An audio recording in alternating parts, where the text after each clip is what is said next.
todos, irmãos e irmãs.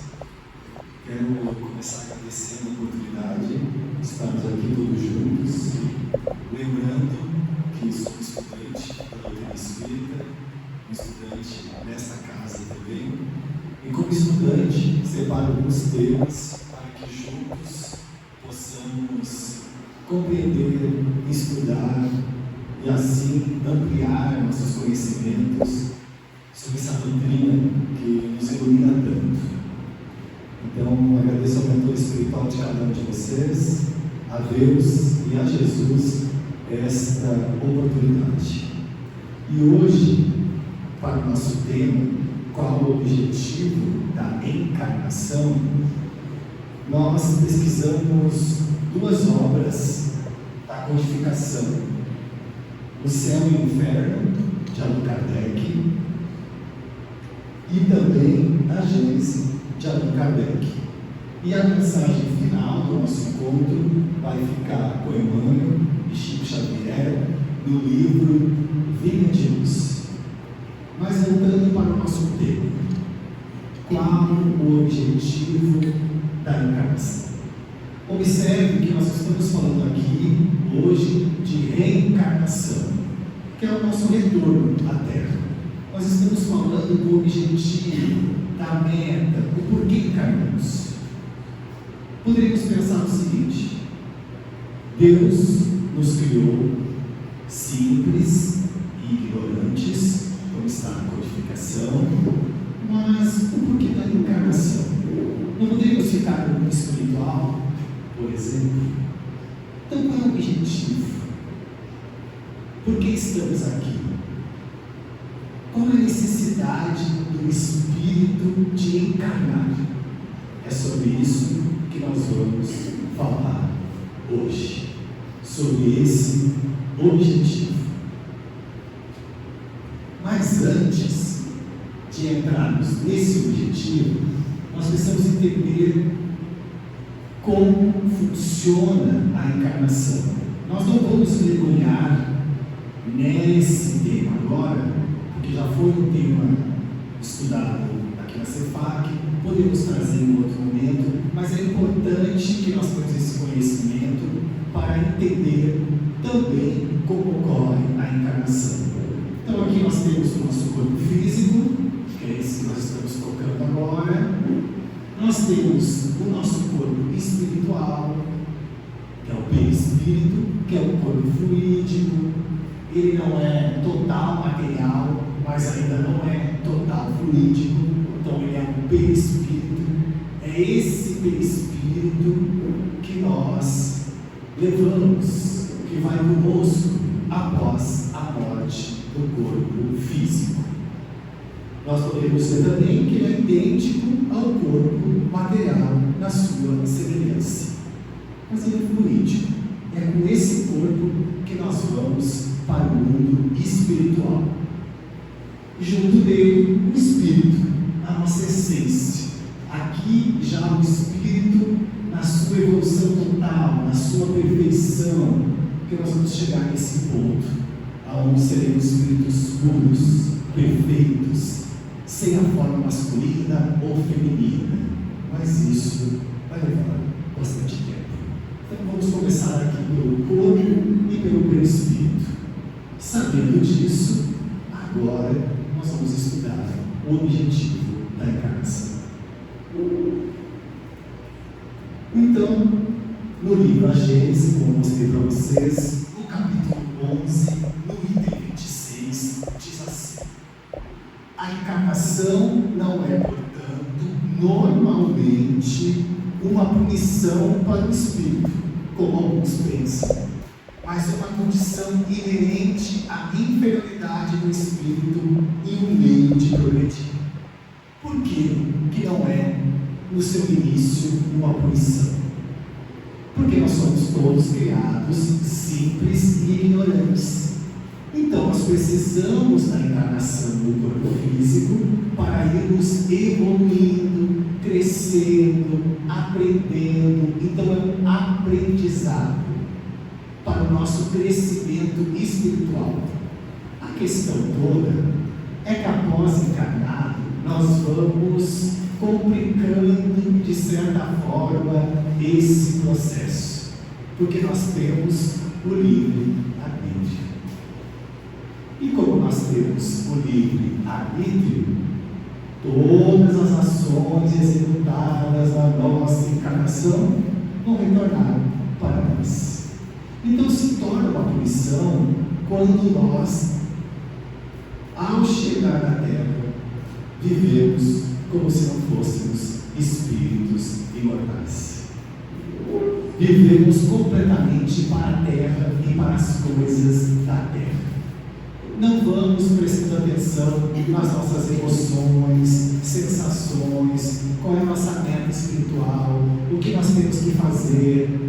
E aí sim, muitas vezes praticando o mal, ou simplesmente não praticando o bem. E aí nós vamos acumulando resgates, dívidas, e aí vamos ter que pagá-las pouco a pouco. Mas no início não é assim. No início nós estamos pelo progresso moral e intelectual. Lembra da caminhada? Espíritos simples e ignorantes até a perfeição. Angelitude. Para isso, o nosso trabalho, na nossa moral, na nossa inteligência, nas nossas emoções, nas nossas sensações.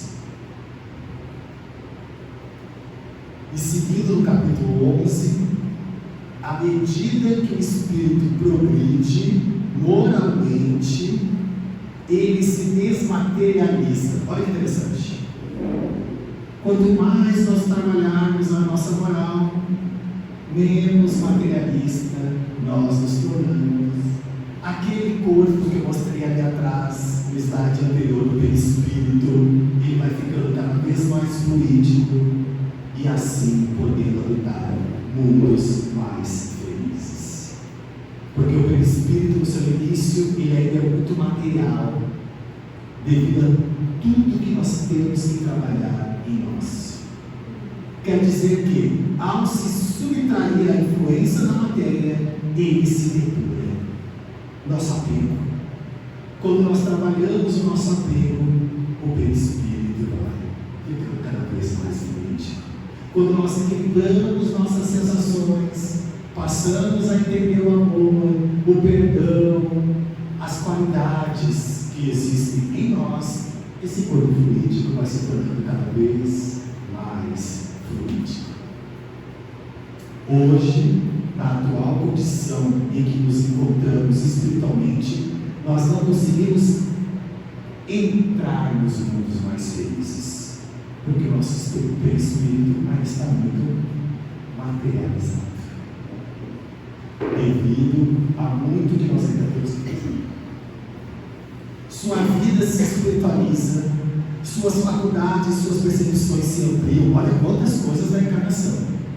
De novo, sua vida se espiritualiza, suas faculdades, suas percepções se ampliam. Se nós ficássemos só no mundo espiritual, não iria ocorrer. Nós precisamos de encarnação.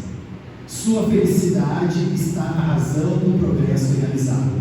Por isso que ninguém tem igualdade na sua felicidade com o outro. Porque a felicidade de cada um de nós vai depender do progresso moral e intelectual que nós já desenvolvemos até aqui. E isso é muito íntimo, é de cada um, e está extremamente ligado à nossa felicidade interior. Mais uma revelação: a felicidade não é apenas um momento, a felicidade é uma construção. Nós estamos construindo a nossa felicidade. Quanto mais nos espiritualizamos, mais felizes nos tornamos. Porque nós amadurecemos também a felicidade. Porque alguns minutos de felicidade para nós é ganhar um presente, é ser aceito, é ser visto. Mas e a felicidade espiritual, aquela contínua? felicidade íntima, essa é conquistada reencarnação após reencarnação, se assim decidirmos, porque podemos adiar.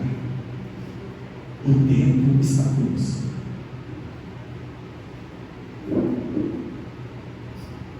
No livro O Céu e o Inferno, no capítulo O Céu, Kardec diz assim: enquanto uns avançam rapidamente, entorpecem-se outros, quais poltrões nas fileiras inferiores. São eles, pois, os próprios autores da sua situação, feliz ou desgraçada, conforme esta frase do Cristo: a cada um segundo as suas obras. Nada ocorre por acaso. Se não tem explicação na vida atual, porque muitas coisas têm, há explicação em vidas anteriores. Nós só estamos colhendo o que plantamos. No campo das emoções, das sensações, nós queremos ser amados. Eu acredito que todos querem ser amados, na verdade. Mas o quanto nós amamos? Nós vamos esperar ser amados ou vamos amar primeiro? Se é dando, se é assim. Eu quero respeito, mas eu quero respeito. Eu quero atenção, mas eu dou atenção. Eu quero a melhoria do planeta, mas qual é a minha contribuição para isso? Olha a importância da encarnação, a importância de estarmos aqui, a importância deste momento, a oportunidade que Deus nos concede de conhecer pessoas, de estar junto com a doutrina espírita, com a codificação, mas nada disso vai dizer nada para nós se não tivermos o nosso olhar e a nossa observação. Só cresce aquilo que nós alimentamos diariamente. E o que nós estamos alimentando diariamente? Qual é o teor dos nossos pensamentos? O que nós estamos desejando para nós mesmos, constantemente? Nós nos amamos? Olha quantas perguntas nós podemos fazer com o tema: qual é o objetivo da encarnação? Nós amamos porque devemos amar o próximo como a nós mesmos, disse Jesus. Mas como nós nos amamos? Nós nos perdoamos? Nós temos paciência conosco? Porque tudo isso vai determinar a nossa relação em sociedade com o outro. Porque eu estou projetando o outro que está em mim e o que está em mim. E cada um segundo as suas obras. Então está tudo certo. O que eu estou vivendo agora é o que eu consegui construir até agora. A suprema felicidade só é compartilhada pelos espíritos perfeitos, ou por outra, pelos espíritos puros. Podemos chamar de perfeitos, podemos chamar de puros, mas a felicidade só é compartilhada e só é suprema quando nós chegarmos neste grau. Até lá nós estamos aprendendo para chegar até lá, que não conseguem senão depois de haverem progredido em inteligência e moralidade. Então essa felicidade suprema, o estágio do espírito puro, o espírito perfeito, ele já progrediu na sua totalidade em inteligência e moralidade. Observem que não é só inteligência e não é só moralidade, é um conjunto. Então precisamos estudar? Sim, precisamos estudar. Quando? Sempre, para a eternidade. Assim como o trabalho da moral também é da eternidade. Se hoje eles são espíritos puros e perfeitos, eles passaram por todos os estágios que nós estamos passando Mas todos que lá já chegaram é porque decidiram trabalhar a inteligência e a moral. É uma escolha. Porque também existem tantos outros que estão há milênios e ainda não chegaram lá. Mas tudo bem, vão chegar. Mas o tempo, observe que é o tempo, a escolha é nossa. Porque não podemos também o tempo todo trabalhar só a nossa fragilidade. A fragilidade existe para que possamos trabalhar a nossa sensibilidade, mas a constante fragilidade não nos permite enxergar a verdade de nós mesmos, porque nós somos luzes, mas ainda somos sombras também. E identificar essa sombra faz com que eu trabalhe essa sombra para que ela receba luz. Não é se culpar, se castigar, paralisar, é identificar que ela existe, porque já vai ocorrer um fenômeno quando eu identifico a minha sombra, e trabalhar com ela, acolher aquela criança interior que ainda existe em nós. O que essa criança quer nos dizer? Trazer essa criança para perto, porque nós já estamos avançando espiritualmente e não deveríamos agir como crianças mimadas espiritualmente. É preciso olhar para essa criança, trazer para perto, mergulhar nela, cuidar dela e não nos afastarmos. É um trabalho contínuo, é trabalhoso, mas é necessário para o nosso processo evolutivo.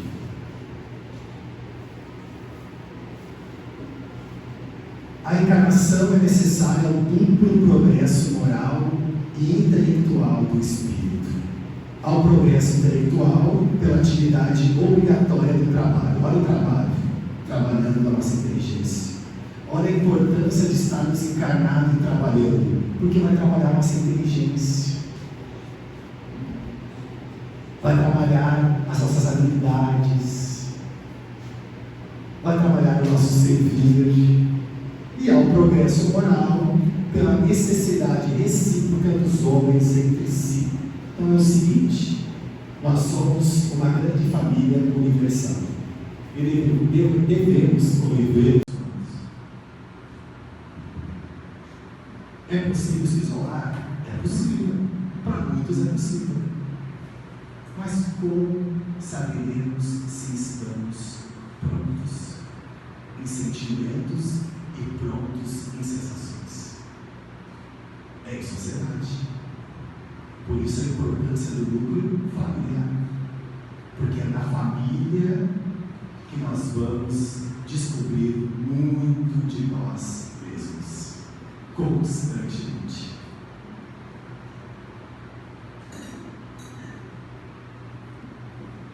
E aí fica aquela pergunta: mas se fosse uma existência só?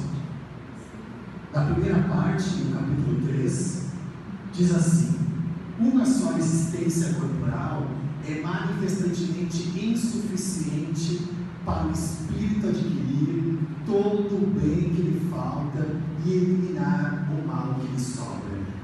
É impossível nós ampliarmos o nosso bem e deixarmos o mal que por algum motivo cometemos e uma única existência. Seria pouco tempo para isso. Então, uma só nós não conseguimos. Mas Deus, que é soberanamente justo e bom, concede ao Espírito tantas encarnações quantas necessárias para atingir seu objetivo, a perfeição. Mais uma vez, o tempo é nosso, porque Deus é misericórdia. Então, quantas forem necessárias, nós atendemos para cumprir nosso processo evolutivo. O tempo é nosso, porque as repetições vão nos cansando também. As repetições podem se tornar um castigo, porque nós viemos, negamos, nos revoltamos, não queremos saber. temos que voltar e fazer tudo de novo. Repetindo. Que a ideia não é repetir. A ideia é vir, cumprir e retornar com outro objetivo. Por exemplo, eu sou uma pessoa muito impaciente. Então, eu preparo uma encarnação para que eu possa trabalhar a paciência. Chegando aqui, temos a lei do esquecimento. Eu continuo irritado, continuo incomodando as pessoas, continuo intransigente, continuo julgando todo mundo. Desencarno, somo com isso. O que acontece? Eu volto novamente para cuidar da minha paciência. Eu já poderia estar em outro nível. Podia estar, por exemplo, na caridade, no servir, já que eu aprendi a paciência. Então compreendem que é a repetição que nos incomoda. Nós vamos repetindo muito no mesmo tempo. Responsabilidade. Vocês há de concordarem comigo que para ser um espírito puro, evoluir, progredir, é preciso responsabilidade. Aí eu venho, esqueço, porque tenho esquecimento, abandono, tenho minhas negligências, não quero saber de ninguém, quero tudo para mim, fortaleço meu egoísmo, não quero saber do perdão. Chego na pátria espiritual, revejo tudo que eu planejei, mas não fiz, volto de novo. E pode ser por muito tempo.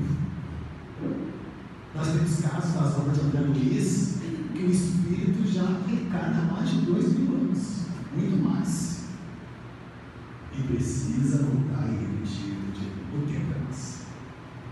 O tempo é nosso. E para que nós possamos compreender um pouco estar encarnado e esse retorno, eu fiz um slide. Eu não sei se não pegou muito ali embaixo, mas eu vou ler para vocês, tá? Na hora de passar para a apresentação, cai um pouquinho.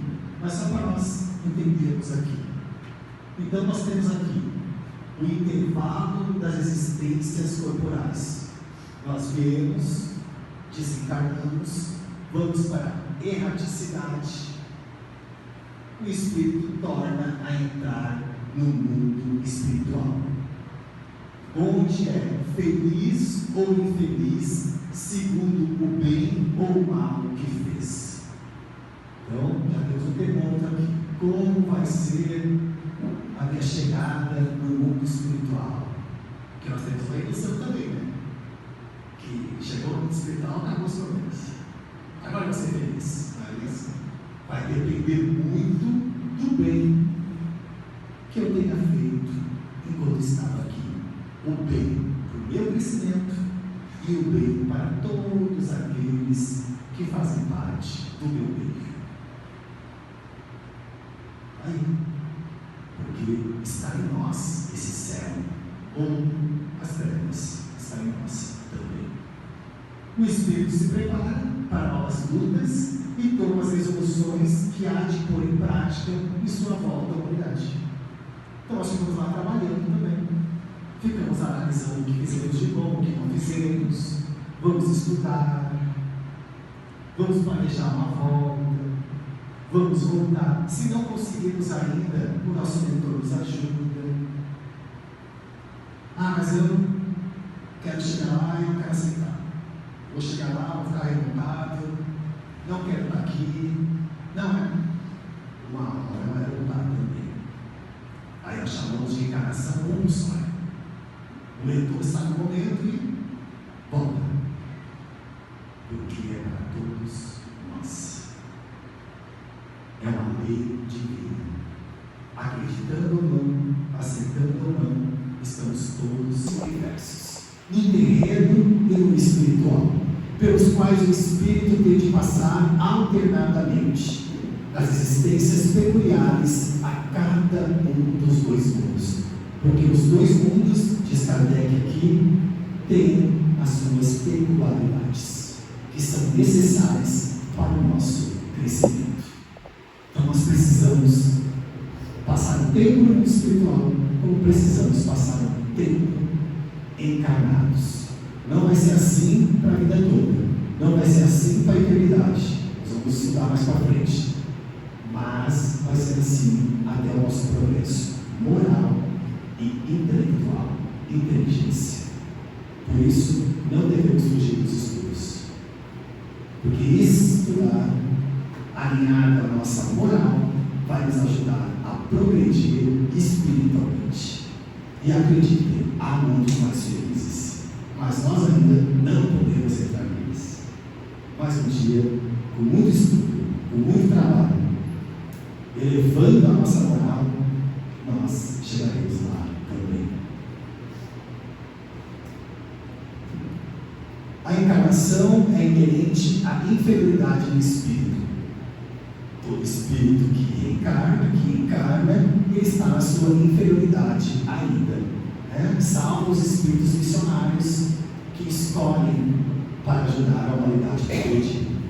Deixando de ser necessária, olha que interessante, desde que estes, transportando os limites, ficam aptos para progredir no estado espiritual, ou nas existências corporais de mundos superiores, que nada tem da materialidade terrestre. Chega um ponto em que nós aprendemos tudo o que tínhamos que aprender com as encarnações, com as reencarnações, e não iremos precisar mais reencarnar, não em mundos inferiores. Vai chegar esse momento, e aí nós ficaremos no mundo espiritual, ou iremos encarnar em mundos superiores, aonde, diz Kardec, não tem nada a ver com a nossa constituição atual na Terra. Só que para esse momento chegar, nós precisamos, do que eu falei antes, progredir moralmente e progredir também na nossa inteligência, como já ocorre hoje em mundos mais felizes. Então, em mundos mais felizes, o que dita é o amor. Os espíritos que lá estão já entendem que é o amor, que é a caridade, que é o perdão, que é o esquecimento das ofensas. Por isso, hoje estão lá. E nós estamos aprendendo para o dia lá chegar. Eu separei um texto final para nós estudarmos juntos, do Emmanuel, porque também, depois de todos esses slides, da nossa conversa, do nosso estudo, fica a interrogação: como viver? Já sabemos que a encarnação tem um objetivo, já sabemos que todos precisam encarnar, mas como viver? O que fazer para que nós possamos estar mais perto dessa evolução, dos mundos felizes que nos esperam? O que nós devemos fazer?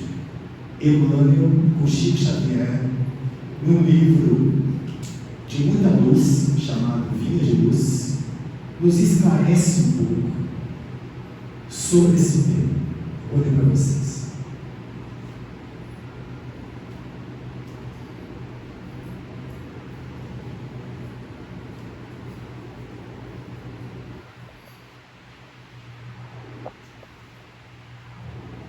Está no capítulo 2, e diz assim: vê como vives. Já é um alerta para nós. Ele cita Lucas, capítulo 10, e versículo 13. E chamando 10 servos seus, deu-lhes 10 minas, e disse-lhes: negociai até que eu venha. A parábola dos talentos. O que nós fizemos com os nossos talentos?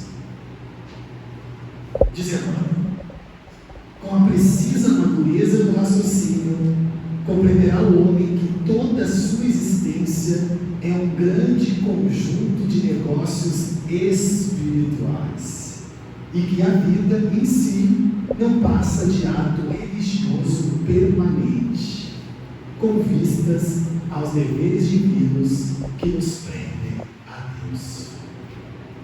Porquanto O mundo apenas exige testemunhos de fé das pessoas indicadas por detentoras de mandatos essencialmente religiosos. Os católicos romanos rodeiam de exigências os sacerdotes, desvirtuando-lhes o apostolado. Os protestantes, na maioria, atribuem aos ministros evangélicos as obrigações mais completas do culto a nós, só exigindo dos outros. Os espiritistas reclamam de doutrinadores e médiuns as supremas demonstrações de caridade e pureza, como se a luz e a verdade da nova revelação pudessem constituir exclusivo patrimônio de alguns cérebros falíveis. Assim somos nós. Diz Emmanuel: urge considerar, porém, que o testemunho cristão no campo transitório da luta humana é dever de todos os homens, indistintamente. É de todos nós. Cada criatura foi chamada pela providência a determinado setor de trabalhos espirituais na terra. Quer ver como foi? Olha que interessante. Comerciante. O comerciante está em negócios de suprimento e de fraternidade. O administrador permanece em negócio de orientação, distribuição e responsabilidade. Olha, nós aqui trabalhando a moral e a inteligência. O servidor foi trazido a negócios de obediência e edificação. As mães, disso depende a nossa próxima, porque todos vão voltar. É assim, até alcançarmos a evolução, o Espírito puro e perfeito que aguarda todos nós. Muito obrigado a todos vocês.